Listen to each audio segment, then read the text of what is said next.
Hey guys, welcome to Allison Unfiltered. I've got an incredible guest today. Her name is Becky Hasiak. She has been a friend of mine for a few years now, and we got to know each other through Xyngular. She's got an incredible story that I want her to share with you. And man, I mean, it was like her and I first met, and it was like friends at first sight. I mean, like she showed up at my house and we had like our hair the same way. We both had our nose pierced. We both had like the same kind of clothes on. I can't tell you how many times we've shown up in the same place together with the same clothes on, like the exact same outfit. It's hilarious, like two peas in a pod. So, without further ado, let me introduce to you my friend Becky Hasiak. Hello. Thank you for having me. I'm excited to be here. I'm excited you're here. I think it's cute. We both have our little X necklaces on and looking all cute and stuff. And I was like, I wonder what Becky's going to wear today whenever she comes. Yeah, let me make sure we find something that neither one of us own so that way we don't match. I know. Well, I wore a totally brand new sweater today. So so we couldn't end up matching, which we don't usually plan that, but it does happen. It does happen. So a little bit about you and your background. Gosh, there's so much. I feel like we've known each other our whole lives, and we've only known each other, like 3 years? I think it just passed 4. Has it been that long? God. Yeah, because I've kept my weight off now for 3 years, and it took me about 10 months to lose it. So, okay, so there's that. Becky was one of those people that I reached out to, just Xyngular wise. You know, she was following, and she followed for a long time. So I want you to share just a little bit about your journey, and then let's go back to kind of why it was such a hard journey, right? Why losing weight was such a hard journey, and what got you to that point of the weight gain, right? I mean, I think that's a really important conversation for so many of us women who sometimes don't realize how the heck we got here, or got where we got. So, and you guys have to know that all of this stuff is impromptu. I ask God to give me the right words to say. And so if we fumble through this, it's his fault. I'm just kidding. Or maybe things came out that needed to come out that we didn't know. Exactly. I also want to tell you this. Becky is my totally badass hairdresser too. She's the one who puts the curls in this. If most of you don't know, this is a spiral perm every year that's done that Becky works her fingers to the bone for. And I'm super grateful for that. So not only did I find a business partner, I found a friend and a hairdresser. So I'll tell you the story about our what is it? What's the word I'm looking for that we talked about the other day? Our little like our little community, or not a community. Our I want to say Columbine. It's not Columbine. What's the word? Oh yeah, like a compound. Yes, so a compound. We all get to live in the same place. What happens when you turn 40 and you can't find your words? Like, oh my God, yeah, our little compound, because we have to have a hairdresser in the compound. I see how it is. They just want me for my hairdressing. Well, your ombres are cute, so All right, so tell us a little bit about you, like who you are, who is Becky Hasiak. And it's so cool to get used to saying that last name too. I still have a very hard time saying Hasiak. I don't at all. I think it's really cool. I think it's a fun name to say. So tell us a little bit about who you are and what brought you here and the 8 months that you perused. I love that story. Well, do you want me to really start from the beginning or start from where Xyngular came into play? Let's start from where Xyngular came into play, and then we can just kind of back up with why you got to where you got to, if that works for you. Okay. I mean, to make a long story short, I've struggled with my weight as long as I can remember. I mean, Right. I remember being uncomfortable in my own skin as far back as first grade. So I've been up and down that roller coaster literally my entire life that I can remember. And so I was always looking for something to help me. I mean, I tried the counting calories, I tried the working out, I tried other diet plans, you know, the magic pill, trying to find anything and everything, and just finding the strength to try to get the results I wanted and to stick to it, and just never really found anything that worked. And when it did work, it was a very short-lived situation, and it all came back on, and I roller coastered up and down my entire life. And so when I found Xyngular, I definitely was very curious, because I'm like, wow, these results are just amazing, and I got to know what they're doing. And Right. so, of course, after I talked to you for the first time and you told me all about it, and, you know, all the stuff that was involved and the costs and stuff, I I hung up the phone with you and went straight to the office where my husband was. And I said, well, no wonder they're losing weight. All they do is take supplements and that's it all day, or something like that. And I said, in the heck if I'm going to spend that kind of money. Well, I kept watching and watching and watching, and I ended up eating my own words, because it's the best program I've ever had. And like I mentioned earlier, lost 65 pounds in 10 months and have kept it off now for 3 years. Amen, sister. So, and there's so many more things that I found that were totally unexpected by just losing weight, because that's all I was really looking for. As a hairdresser, a lot of times you can fall into that skin is only, you know, your beauty's only skin deep. And so I just wanted to be skinny. I didn't care about all the rest of the stuff. So finding Xyngular and realizing health is so important inside and out. Yeah. Finding the community that I found that I didn't realize I needed. Yeah. Among many other things, you know, it's just been, I mean, mind-blowing. I could go on for days about how wonderful it is that I found where I found, Yeah. you know. Well, and I say that all the time. Like, I never knew where I belonged until I started this, until I was like 41 years old. I didn't know where I belonged in this world. And then I found this, and I was floored. I remember you having a conversation with me on the phone about just like, fine, I've been following this for 8 months. Fine, I'm just going to do it. And you were pissed off that you were going to do it. Like, you were like, fine, you know? And so you ordered it, and you got through your first jump start. And, you know, it always seems worse than you always make it out to be worse than it actually is. Mm-hmm. The first couple of days are definitely the hardest, because there's a big change. But, man, I mean, you killed it. What'd you lose in your first 8 days? Like 9.5 pounds. 9.5 pounds. That was crazy. Yeah. Yep, And you were 10 like, pounds. damn it, it wasn't 10. I know, I was I was mad. like, Which is surprising that I was that mad for a half a pound, I'm like- considering I had already tried a million other things that, like, you know, yeah. I lost half a pound in a whole month. Yeah. So, I mean, And that's the fun part about like the aspect of coaching, is that you get to follow this journey with different people, and it's different experiences for everyone. You know, some it's really great, some it's not, and some it's like, dude, you lost 9.5 pounds in 8 days. Like, I have no idea what you're bitching about, you know? And you were Exactly. kind of one of those people we could banter back and forth, and it kept it really fun. There's some people that are beating to coach. Don't be one of those people, just so y'all know. But, yeah, so you lost weight. You've kept it off. You look incredible. I'm so proud of you. It's like, oh, look what I helped make, Yes, you know? yes. And it's a good feeling. I don't mean that like arrogantly, but like if I hadn't done this, maybe you wouldn't have done this. And if you hadn't have done it, then maybe Heidi wouldn't have done it. And if Heidi wouldn't have done it, then maybe Sierra wouldn't have done it. You know what I'm saying? It just goes in succession like that. So it's really cool to look at the part that you like, the little umbrella, and what's under your umbrella. So talk about like what led up to your struggle with weight. What do you think? Like you said, you didn't feel comfortable in your skin all the way back to first grade. And that's huge. I mean, that's how old are you in first grade? Like 6 years old, 6 years old? So let's talk about that.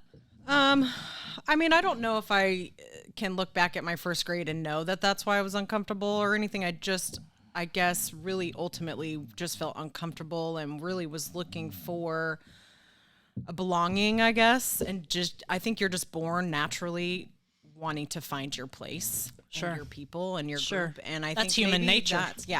I think that's maybe a part of it, is that I always felt out of place. And maybe that, because that first grade, I obviously was not overweight, or I wasn't at that time. I really think now it was more or less needing to find that belonging and comfortability, acceptance. Yes, exactly. And like wanting to fit in. Sure. You know, I think we all struggle with that at some time or another in our upbringing. And they only made Guess jeans in like one size. Exactly, like size 0. They didn't make Guess jeans for girls that had booties. Right, exactly. And so, you know, I think that was a lot of it, of trying to always find my place up until I think I started feeling overweight, probably junior high for sure. And I think everybody has a chubby phase in junior high or middle school. Oh, yeah. Girls all go through that in junior high. Yeah. So that started we grow sure. out before we grow up, for sure. Yeah. And of course, the boys are mean. And so at girls that age, are mean. And girls are mean at that age too. So of course I have gotten teased. I had been called Shamu. Yeah. I mean, and I wasn't even really, now looking back, I was a normal size for that age. Yeah. I mean, it wasn't anything weird. And then of course that didn't help me feeling even more uncomfortable in my skin and more unaccepted and more like I need to be skinnier. That was always like in the forefront of my mind because of the teasing and how I already didn't feel accepted. So what did that create for you, like mentally, like because some people, they take those feelings and they eat them, right? And some people it turns into bulimia, it turns into anorexia, it turns into an eating disorder, however, but it affects like depression and like, do you feel like you went through any of that and it turned into depression, which turned into, you know, like a food addiction or making yourself feel better? I think it became a food addiction because as a society, when you don't feel good, people typically try to make you feel better by bringing you treats. Oh, hell yeah. And my mom was kind of the same way. She's like, oh, you're sad. Let me make you your favorite dinner. Or let's have cookies or whatever the case may be. Can I say I love your mom? Bad, but I know she's the best. I love your mom. Your mom is like the greatest mom ever, just so you know. I'm just throwing that out there. She is pretty awesome. Yeah, but I could totally see her making like, oh, you don't feel good? Oh, you had a bad day? What can I make you? Some Rice Krispie treats? You know? Yeah, or it was just, you know, one of those things, you know, where it was like, and of course, they grew up eating nothing but fried food. I mean, they're from San Antonio. I mean, it's tortillas and fried foods and, you know, things that aren't necessarily healthy for us in the long term, great for now and again, but not all the time. And they don't know any better at that point in time, you know? Well, and you were an Army brat too, right? Air Force, yeah. Air Force brat. So, sorry. But yeah, so that had to play into your feelings and trying to make new friends. So, yeah, tell me a little bit was about that. Comfort. You know, it was like, oh, well, whenever I don't feel some type of way, it was like, oh, well, eating cake and ice cream or chips and salsa made me happier. I forgot about the other things during that period of time. Of course, where do you want to go eat when we leave here? Yeah, right. We need to eat salad. This is why Becky and I can't get through a conversation because we're so cheeky with each other that we're just gonna sit here and give each other shit. Yeah. So it's gonna work both ways. She'll give me shit here soon, I promise. So I do think that is just how it goes. You know, you just kind of develop these unhealthy habits to make yourself feel better. And then as you get older, it just becomes worse of a habit because those calories just kept on. I was lucky enough to be active enough in high school to kind of keep the weight at a healthy weight, I should say. Sure. Of course, I still felt every single day extremely fat. Yeah. You didn't feel skinny, like looking at like the cheerleaders and being like, girl, why can't I be a size 2? Yeah, I know that. So, after I graduated high school is really when it packed on because, I still, of course, was uncomfortable in my skin. I went straight to beauty school from high school, felt even more out of my skin because, of course, all the girls in hairdressing school was skinny. Yeah. And, but at that age, I was old enough to start partying. So now you add alcohol on top of my unhealthy eating habits. And Oh, that yeah. was my way of also kind of coping with feeling what's the word I'm looking for? Unaccepted. Like, unaccepted. And not that I had tons of friends and stuff like that. It wasn't like I was just this lone wolf. If you No, will. but it was all. You But it know, was all here yes, of not exactly. being good enough 100%. And I do think that stems a lot or not being from, deserving.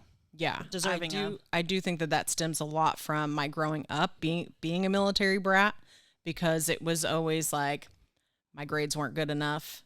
My chores, I didn't do good enough. I was much older than my brother and sister. I had to help take care of them at an early age, and then my parents getting onto me for not having them mind better. And so it was always like, I think I need to be better feeling. And so, yeah, especially once I was in beauty school, you start adding in the alcohol and the already bad habits of eating, and it just really, really packed on. And How much were you drinking back then? probably almost daily. Wow. I was like 19.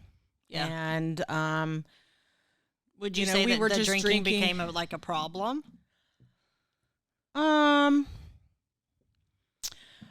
I don't know how to really answer that. I'm not a doctor, but I do. Obviously, it was a problem because I shouldn't have been drinking that often. However, if I was by myself, I was not drinking really. Okay. So it was a very social thing for Sure. me.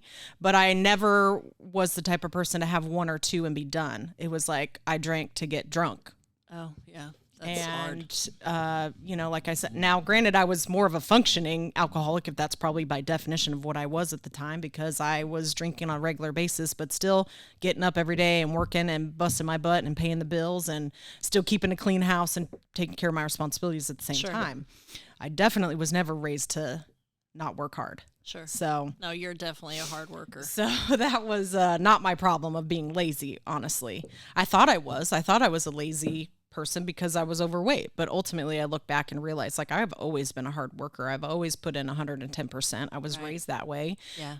It really just came down to, like I said, my inside emotions and my acceptance problems that I didn't know that I had until, of course, now that I'm in my 40s, I realize, looking back, like, that's really what my issue was. Did you ever go to counseling or anything? Well, I know some of these questions I'm like throwing at you, and I didn't expect to ask them, and you didn't expect to answer Well, and them. I'm an open book. I don't mind sharing. So, But if like there's you ever said, if something that you anybody- don't want to share, just say. yeah, I don't I'm mind. not. I mean, I kind of feel like anything that I may say could help somebody else, and Sure. if it does, or just to even make them feel like they're not alone, Sure. I'm happy to share with that kind of stuff. But as far as counseling goes, I actually did at one point. This was, I think, in like 8th or 9th grade. So still very unsure of myself, trying to find my group of friends. Of course, I ended up with not so great friends who, Sure. kind of were bad influences. And I skipped school one day. And my mom worked in the same town that we lived in. Usually in Alaska, we lived in a little small town outside of the big city. So most people drove to the big city, Wait, Anchorage. let's repeat that again. She lived in Alaska. Yeah. For 20 years. No, thank you. No, thank you very much. No, thank you during the summer. No, thank you ever. No. I think Sorry. you would actually like it in the summer. It's actually warm. in the summer. That's not warm. It got up to like in the 90s in the summer. We'll see. 80s, 90s. Sometimes. Not always does it get that warm. But so one day I skipped school and totally had planned on being home before my mom got home, because that was the rule. I was not allowed to do anything after school, because typically I had to make sure my brother and sister got home from school and started their homework and all those things and chores. And as I'm hanging out in this little town with my girlfriends, I look over and I see my mom's car driving down the road headed home. And I just almost crapped my pants. Going, oh my gosh, I'm terrified to go home. Like, I don't know how much trouble I'm going to be in. I mean, I would say my parents were fairly strict up until this point. And I was so terrified to go home. So I just didn't go home. And I ended up staying at a friend's house, and it was over Easter weekend, which is horrible because as a God girl, like, you don't, Yeah. like, that's the worst timing, you know? So I was gone, I think 2 or 3 days. and just stayed at a friend's house, an older friend of mine's house, and slept on the couch for And a couple nobody knew where days. you were? No one knew where I was. My parents didn't even know of this person, so they couldn't even have tried to find me there if they wanted to. Oh, you're in big trouble. Yeah. So one day I just happened to be at a place that we all hung out. It was kind of like an arcade. And here I see my parents drive up. And at this point, I'm like, well, dang it, I can't run now. And honestly, I think deep down, I really wanted to go home. I didn't want this to be my life, you know? Yeah. It was comfortable at home, even if I knew I was in trouble. I mean, Right, I had right. my family. And so, And your bed. yeah. And so I just thought, well, crap. And my dad walked over to me and he said, are you ready to come home? I'm like, no. And he goes, well, I think it's time for you to come home. So we get in the car, we go home. Of course, my adrenaline is pumping, my heart's beating out of my chest. I'm thinking, oh yeah, for sure. What is waiting for me when we get home? For sure. My parents stayed calm the whole time, but when I got home, they had a bag packed for me. Oh shit. They were going to take me to a inpatient counseling facility. Oh my God. Do you want to know what's so crazy about this? I don't know if I don't know if you listened. Yeah. I don't know if you listened to my podcast last week that it just came out today. But I was talking about back in the day, cray, where I chased my stepdad with a baseball bat. Yeah, and I think we talked about that before. Yeah, and they put me they took me to inpatient. Shit, they stood at the door and waved bye-bye to me. Oh my God. That's so funny. I did not know this. Yeah. So, okay. So they packed me, they had me a bag packed, and they drove me to, it was called Charter North. And I just knew I didn't really want to go there because I knew some people that had been there and it was kind of it's kind of like almost jail. And I was like, I'm not meant for this, you know? Yeah. And they made us actually have a counseling session before they accepted me into the place. And ultimately the counselor, she talked to me alone. She talked to my parents alone. We talked together as a group. And basically by the end of that, the counselor said, look, she's just a typical teenager. Y'all have some issues at home that you just need to work through. And I highly recommend continuing therapy for all of you together. So I did go to counseling for a little bit after that. I don't know if I ever really found the right counselor for me that really got me to talk and really be open. Sure. So I just kind of faked it really. And we had a couple of tearful moments. Like she made my mom come with me one time and us have like a conversation. And it was, those are hard ones. yeah. So that was tough, but really that didn't last all that long. I probably should have stayed in some sort of therapy or whatever, but you don't know any better when you're that young. And my parents didn't know a lot about that kind of life either. And so it was just like, okay, well, we're fine. And you move on. Yeah, that's real unfair. They totally locked the doors behind me and kept me. They're like, oh no, Becky's good. She can go home. She's great. Well, I didn't hit anybody with a bat. So. Yeah, you did not hit anybody with a bat. That's a fact. So I think at that point that counseling actually helped us all kind of realize of why I was feeling inadequate or not good enough or accepted because of the fact that, like I said earlier, you know, my chores weren't done good enough. My grades weren't good enough. So on things like that where I constantly felt like it wasn't good enough. Mm-hmm. And so there was definitely a lot of changes. My parents grew a lot from that. I grew a lot from that. We're still growing to this day. Sure. You know, sure. The way I remember some things and the way they remember some things and the way my brother and sister remember things. It's like all everybody about has their own version. It's all about perception. Yeah, exactly. And so, it's always going to be a work in progress. I'm glad that we've gotten through that and have moved on. And there are some things that I've just learned and accepted, you know, like this is just how it's going to be. And I have to be the bigger, better person and move on from those kind of things. Yeah, sometimes you just have to learn to love people where they're at. Mm-hmm. You can't change them. You can't make them want to change. You just have to love who they are and where they are. So I want to make sure we have enough time to talk about as you got into your adulthood and some of the relationships that you've been in. I know there was one that was really hard, but before we get into that, can you please say egg? Listen, I love how Becky says the word egg. It's the cutest thing ever, and every time she says it, I can't even say it. I don't even know how I say it different. Just say I'm gonna make some eggs. I'm gonna make some eggs. She's like, eggs. I just wanted to make sure I had that on video for just one time. So if I ever need to go back and listen to you say the word egg, I found out, totally off the subject, I found out that Holly Thedford can speak Vietnamese. And had I known that when she was on this podcast, I would have had her speak Vietnamese. I'm going to have her on again, and we're going to talk about her being able to speak Vietnamese. But, you know, you never know how you find out certain things about people, you know? So that was totally a squirrel moment. It happens. So tell me about when you got older and while you were still struggling with your weight and one of the relationships that you were in that did not help your what's the word? Wow, I'm having a hard time finding words. My self-love, my self-acceptance, your self-esteem, yes, your all of it. Yeah, let's talk about that. Well, like I said, come beauty school, I was pretty heavily drinking on a regular basis, and going to our local bar on a regular basis. In Alaska. And I mean, and honestly, in Alaska, there's not a whole lot to do anyway. I mean, unless you're a super outdoorsy person, most winters you stay inside, and most people go to the bar on the weekend to have their social time. I mean, that's just a fact. And so, drinking on a regular basis, I was going to the same place, so I knew all the bartenders there, all the security people, everything, like the owners. We were all buddy and everything, and there was a new guy in town who started working as security in the bar. He was from Massachusetts, and I just have a thing for East Coast accents. I don't know what it is, but it's a thing. And so we got to know each other a little bit. He was kind of the bad boy, you know, and I'd never really had dated a bad boy before. And I don't know what it was it was just that point in my time in my life where I was just, and how old were you?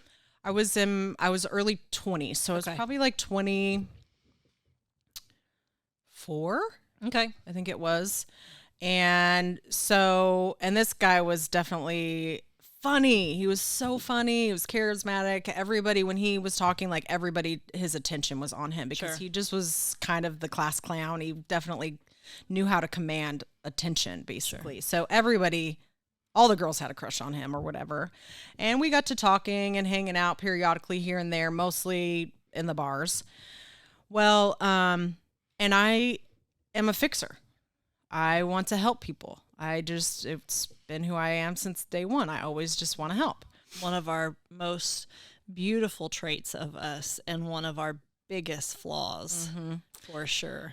So we were hanging out and, of course, drinking and partying and everything. And I didn't, at that point in time, really have a place that I could, I didn't have my own apartment per se. So I didn't feel comfortable like bringing him to my parents' house or anything like that. So being a self-employed hairdresser, I had a key to the salon. So we would go to the salon and just hang out there where there was TV and food and stuff. So we just hung out there. And I remember him telling me his story, and he had actually, come to find out, had been in prison for about 5 years. He was put away for attempted murder. Wow. However, according to his story, of course, and there, you know, of course, back then I believed everything. It wasn't his fault. Yeah, he said actually his girlfriend at that time actually was the one who beat him up. Like, I mean, he described her slamming him into a dumpster and slamming the thing on his head and all this stuff. He took the phone and smashed him in the face with it. I mean, he was telling me this whole story, and I still to this day I don't know if it's true or not. Yeah. I don't know if he exaggerated that, if that's true story, or if it was the other way around or whatever, but he did go to prison for 5 years for assault, basically. And he had moved to Alaska. He had some friends there that he knew from Massachusetts that now lived in Alaska, and he was going there to like start over. And that's how he got into Alaska and started working at the bar, you know, and everything. And that's how I got to know him. Well, we were drinking, and you know how sometimes things don't know what you're having a good time, and then you start talking about something serious and it kind of downs the moment or whatever. And he kind of went to leave and was just like, I'm not good enough for you and all this stuff. I'm just a piece of shit is what he would say all the time. I'm not worthy and I'm not used, I'm a piece of shit. And I was like, you don't have to be that way. That like, I wanted to show him there's a better way. You don't have to prove those people right. Let You me can show be better. you the Yeah, light. let me help you. And I just said out of nowhere, I was We like, are the I love same. you. Well, but I meant it at the time, like as I love you as a human being, as a person, as someone who has value, And he stopped in his tracks and just turned around and looked at me and said, "Did you just tell me you love me?" And I was like, "Well, yeah, because I do. Like, I care about you or whatever." Well, he took it as like I truly like loved him, in love with him. Yeah. And I, at that time, was still very insecure and just went with it and was just like, yeah, I could love you, kind of thing. In my own head, I just went with it and just was insecure enough to say otherwise. Well, as the years went on, we dated probably for about 3 years or so, and come to find out he really was very narcissistic. And I was a pretty strong-willed person, even as insecure as I was. I still knew what I wanted and what I didn't want, and pretty much people thought I was very strong and would put my foot down and stuff. And I would when it come to normal everyday things. But when it came to being in a relationship or people in general, I really tended to be kind of meek and step back. Well, you want everybody to be happy. Mm-hmm. You don't like conflict. Mm-mm. And I see that in like your leadership and us coaching each other and stuff. And you're the same way with your team. You always want to protect someone else's feelings over yours, or over like what the best thing to do is, as opposed to like protecting someone's feelings. So I could totally see that, like you just letting him do his thing. 'Cause you didn't want him pissed off. You didn't want to make him mad. You didn't want conflict. Mm-hmm. And it was just easier that way. Mm-hmm. Am I on the money? Pretty much, yes. But we didn't get to that point at the very beginning. At the very beginning, it was all fun and partying and having a good time and getting to know each other. And in the process, I actually did fall for him, And then, of course, after that, then it became much more, now that I look back, it was very... there was a lot of manipulation. There was a lot of kind of, I hate to say brainwashing, but really, I mean, they manipulate you enough to where it breaks you down even more. And like I said, I was already insecure. So then for him to put more thoughts into my mind of how I need to be more insecure and how I'm not good enough. And if it wasn't for him, all these things, you know what I mean? And it really over the years just broke me down to the point of, like you said, I just would be quiet. I wouldn't argue. I wouldn't say when I was upset about something he said or did. I just let him basically run all over me. He used my car to go run around partying with other people and other girls, come to find out. Oh, other women. Yeah. Know how that feels. I was giving him money to go do those things, or he was using other people's money. He barely worked, but maybe 4 or 5 months here and there in the like 3 or 4 years of that we were together. Wow. It was always some reason why he couldn't work, and this and that and the other. And was he an alcoholic as well? Yeah. Mm-hmm. But he was actually not just into alcohol like I was at the time. He also had been in and out of drugs as well too. He was definitely a big pothead. And if you gave him a drug, he would take it, basically. Yeah. I mean, it was anything. Yeah. Any kind of addiction. Yeah. Yeah. And so,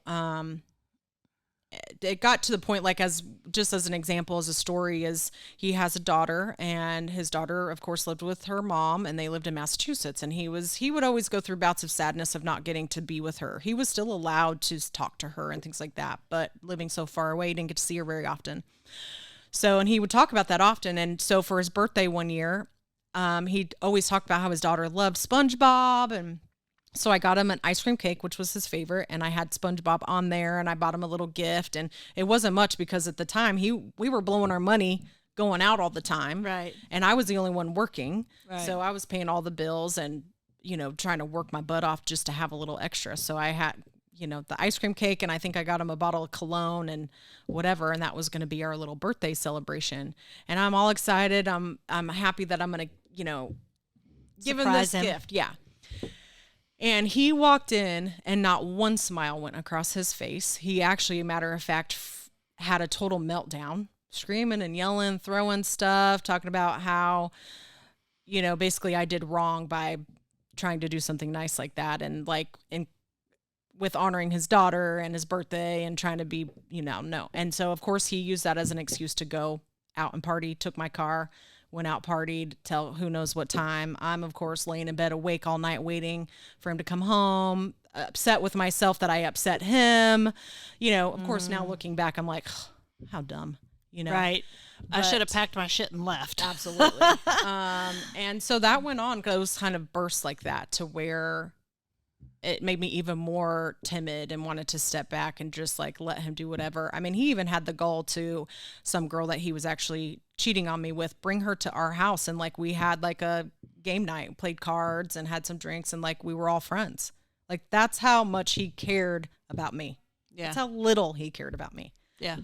But he made it like I was just God sent to him, which I was really. I mean, if it wasn't for him, he wouldn't have had a house. He wouldn't have had a car. He wouldn't have had food in his tummy. He wouldn't have had anything. Right. And he basically took me to the cleaners. By the time I finally broke up with him, I mean, I literally had plexiglass on my driver's side window because he had broken it. And I had barely any money in my bank account. I had nowhere to go. I didn't have an apartment or anything. And the last thing I wanted to do was go home to my parents, because they had already told me from day one, like, he's not welcome in our house. He's a piece of junk. Like, I don't even know why you're with him, blah, blah, blah. Of course, they could see it before I could. And I was so dang stubborn. I was like, I'm going to prove them wrong. I'm going to fix him. Yep. I'm going to show you. You watch. He's going to fall in love with me, and he's going to be a changed man. Yep. Exactly. Well, then how many of you out there have said that? Like, how many of you out there, if you're watching this, like, put that in the comments that you thought you could change someone to, and how well did that work out for you? So anyhow, by the time I was very angry with myself for years, because I'm like, how did I let this happen to me? And I do know now that it wasn't truly my fault. I really, really had good intentions, and just had good intentions with the wrong person. Yeah. And by the time we finally broke up, wasn't because I finally had enough guts to leave him. He went to jail for getting a DUI in my car. And then I spent hundreds and hundreds of dollars to get my own car out. I even went and visited him a couple of times in jail. And of course, then he's all so sweet and he loves me and I'm going to marry you and blah, blah, blah. That jail talk. Oh my gosh. Been there, done that too. Oh yeah, they're real sweet when they're behind bars. Oh, they're real sweet, and they love Jesus when they're behind bars. They found Jesus. Oh, everything's going to change. Yeah, and then it doesn't. Now, some people it does. Some people that changes people. But my experience, it has not. Yeah. So do you think that played into, like, your part of your weight gain, and like where you were weight wise when that relationship ended? Or do you think it got worse after, when you were so angry with yourself? I think, I still was overweight when I was with him, so still always having those feelings. But I think at that point in time, I was so beyond stressed out, and we were drinking so often, I really wasn't eating a lot. So I didn't put on a lot of weight while we were together. Okay. However, after the fact of that whole situation, that bad breakup that we had, that's when I started actually trying drugs.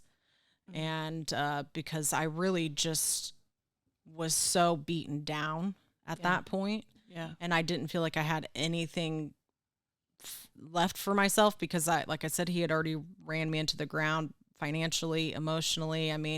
He never did put his hands on me, but one time he actually pinned me up against the wall and had his hand around my neck. And at that point, we were in a breaking up phase, of course. Yeah. And I remember not even being scared, just being like, I effing dare you to do it. Because if you do, the people that do actually care about me they're going to hunt you down. And that was the only time he ever touched me like that. So when you got into the drugs, what was at that time? I was just trying to numb it. I was trying to move past it. What were you doing? Like, what was your drug of choice at that time? I mean, really, I didn't want to spend any money on anything. So it was like whatever, a lot of things were just given to me, but mostly pain pills, Coke. When I couldn't get Coke, I would do meth once or twice here and there. But it didn't help at all, obviously. It just put me in a different group of bad people, you know? Yeah. It was definitely my way of trying to get through all of that stuff. And what really made it even harder to get through it is his sister. I was very entwined with his family. I was like the savior of all of them. Like even his mom would call me when she found out she had cancer, which she just recently passed away. But they were all loved me so much and just wanted me. They were like, "You're the best thing to ever happen to him." And that made me stay even more when, you know, cause I'm like, I'm the only one who can help him. Yeah. Cause no one else cares, you know, and it just destroyed me. And so after all of that, his sister called me and needed me to help her.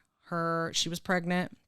Her baby daddy was into drugs and alcohol and started physically abusing her even after she was pregnant. And she's like, I don't have anywhere to go.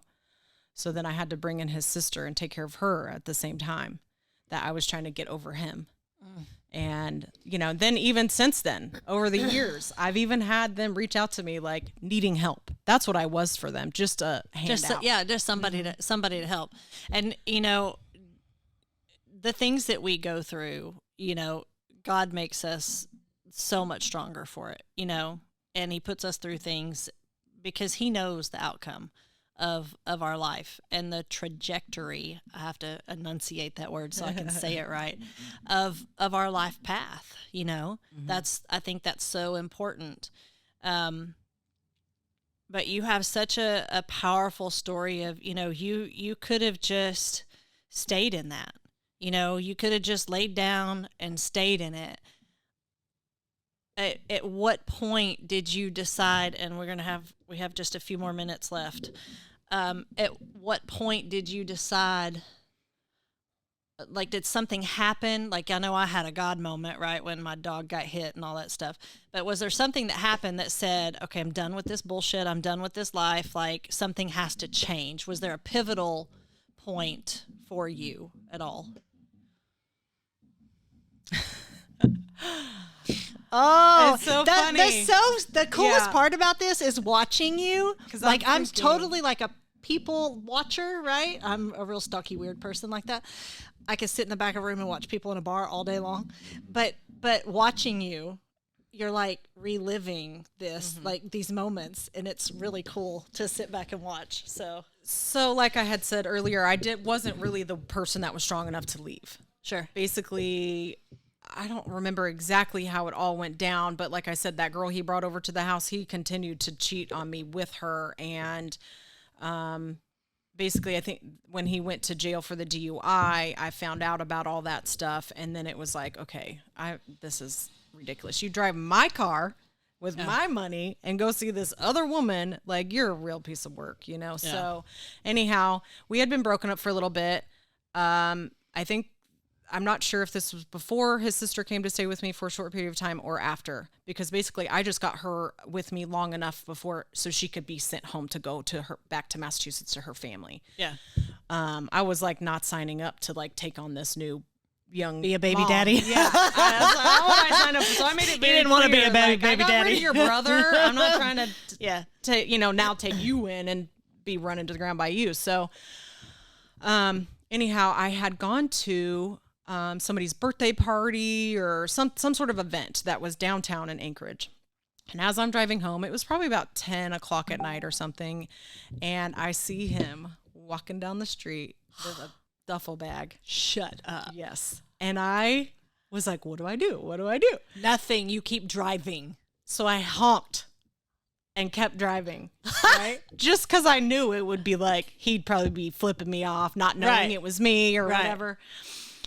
And I thought, you know what? I'm going to pull into this gas station up here and I'm going to because I smoked at the time. So I was pulling over to pack up cigarettes. And I thought to myself, if he makes it here to this gas station before I'm done, I have a few choice words to say to him.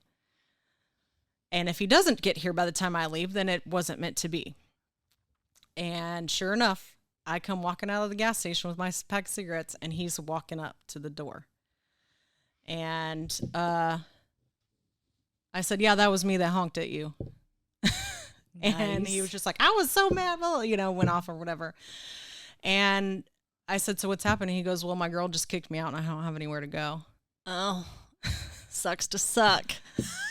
So that's Dixie's favorite saying, sucks to suck. And I just thought to myself, like, what could I do here? Could I just leave him here? What should I do? Right. Well, me being the person I am, I said, oh, well, if you want to come to my house, you can crash on the couch for the night. All while knowing Becky, the only reason I wanted him to come was so I could tear him up one side and down the other. So he comes home with me. Oh my God, this is like a bad dream. I know, right? I know. God. And let me tell you, so we're just hanging out or whatever and chit-chatting, and I basically was like, you're a real piece of shit. Like you told me in the beginning. Mm-hmm. I said I should have just believed you. And I basically let it rip. Like, yeah. I just said, these are all the horrible things you've done to me. These are all the things I've done for you, and you have done nothing to pay me back. And I said, and now you're still sitting on my couch again, needing me to save you. And so I just want you to know that I needed to get that off my chest. And so come morning, you're out of here. Like, don't get too comfortable and thinking I'm ready to take you back. Like, that's not what's happening here. I'm a different person now. Yeah. I'm stronger now, and I'm done. That's awesome. And he literally did say to me, like, I'm so sorry. Like, I didn't see it from my point of view that badly. Mm-hmm. And I'm really sorry, and I wish you would have told me sooner. And I said, it wouldn't have changed anything. Mm-mm. So. No. But I just had to say that to you. I feel better about it now to get that off my chest. I don't know how that makes you feel, but not my problem. Yeah. And that was my closure I needed. Yeah. And moved on. And after that point is when I decided it was time to get back on my feet, start taking care of myself, and was then on the mission to try to find something to help me feel better. Yeah. And a lot of that came from Xyngular. Obviously many years later, but the self-development that I've done because of this company, the community I've been accepted into, I've now finally in my 40s have finally found a place where I feel accepted no matter what size or shape I am or what I look like on the outside. And that's really, I really do think that even though that was a crappy situation for a couple of years, and bad choices on my part, that if I had not gone through with that stuff, I would have never been strong enough to be where I am now. Sure. And I have people in my life that are like, don't you regret that? Don't you? And I'm like, absolutely not. No. Because I learned what I want, what I don't want, how to get it, and how to be strong enough to stand up for myself. Amen. If I hadn't have gone through that, I would probably still be that small, weak person who let other people walk all over me and take advantage of me. So it was a hard time. It was rough. It was definitely nothing I want to go back and relive. But if it hadn't been for that moment in my life, I don't think I would have found my husband that I have now. I wouldn't be who I am now. I wouldn't. And yes, I do worry about other people's feelings before my own, but I also still am strong enough to say it in a way I can still learned now to say what needs to be said, but just in a different way. So that way I feel like I still am strong enough to say what I need to say. If that makes sense. No, it totally makes sense. I kind of rambled there. No. But you and I have talked about that. Like, there's things that I'm very brash. I'm just very brash and harsh when I put messages out to the team and things like that. And you're like, well, maybe we could reword it a little bit. And I'm like, and then you'll send it to me. You're like, I'm like, I love that. Like, I don't think that way, right? I mean, you have such a beautiful heart, and I have a really pretty heart too. Like, I have a beautiful heart. My filter doesn't work near as good as yours sometimes, most of the time. But I do want to give a shout out to your husband, Stephen, because he's one of my favorite people in the whole world. He is probably one of the most kind. Yeah, you little tiger. Yeah. Yeah, he's like, I think Allison got a kick out of that.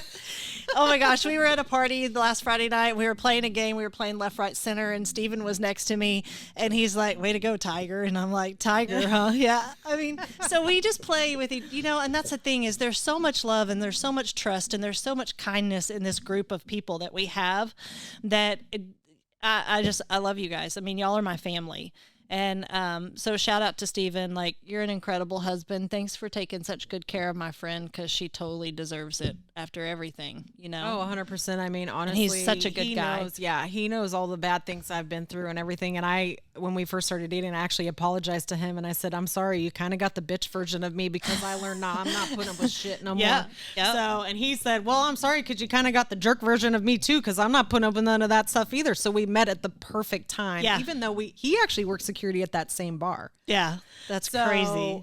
But we didn't really talk at all Yeah. back then. Matter of fact, I don't even really remember him being there. Like, it was meant to be for us to meet later on in life and to go through what we went through because we both became better, stronger, loving people after those bad situations. And honestly, he really makes me a better person. I mean, and some days he'll say like something and I'll say, that's just because you're a better human being than me. That's just how it is. Yeah. Well, and like Danny and I, we worked in the same building 5 years before we ever met. Oh, how funny. And never met each other. And when we met, we laid it out like, look, here's my cards. Mm-hmm. This is what I'm willing to put up with. This is what I'm not willing to put up with. Take it or leave it, because this is me. And we were both at that point where it was like, I've been through some shit. I have no time for games. I have no time for you wait 3 days before you call me after our last date. Like, I don't have time for that bullshit. Like, let's be real or not at all. 100%. And so I love that. And I love that, we both have men that support us in what we do, and they're so supportive in this business and the time we spend in it. And they're just great guys. So we're really lucky. All right. We got to go. Oh, wow. We've been doing this almost an hour. So we got to, we got to shut this down. Thank you so much for coming. Thank you for being here. Thank you for sharing some of the hard stuff and your story. And you guys just remember, like, you have a choice every day when you wake up. You can be a survivor of everything that you've been through, or you can be a victim of it and you can let it tear you down. Those are the choices that you have. So I know that Becky's a survivor, and I know I'm a survivor, and I know that if we can be survivors, you can be a survivor too. So anyway, thank you. I want to give a huge shout out. God, why does that happen, right, when you're on camera? Huge shout out to Kimber Creek Media. Thank you for the studio time and giving us this awesome place. One of these days, I'm going to turn the camera around and show y'all Steve, the naked mannequin in the corner. We're real grateful for him, too. But also, you can find Allison Unfiltered on Apple Podcasts, YouTube, Google Podcast, Spotify. Like, there's a whole bunch of them. It's out there. It's everywhere. So check it out. If you live in Tyler, check out Becky's. What is your Facebook beauty salon? It's called Becky's Beauty Boutique. Becky's Beauty Boutique. Check it out on Facebook. She does some hella color stuff, like crazy town. And we've been working on my hair for years. So y'all check her out. Give her a huge shout out for this. And thank you guys for listening. Thank you for being here. Yes, thank you for having me. It was fun. All right. Bye.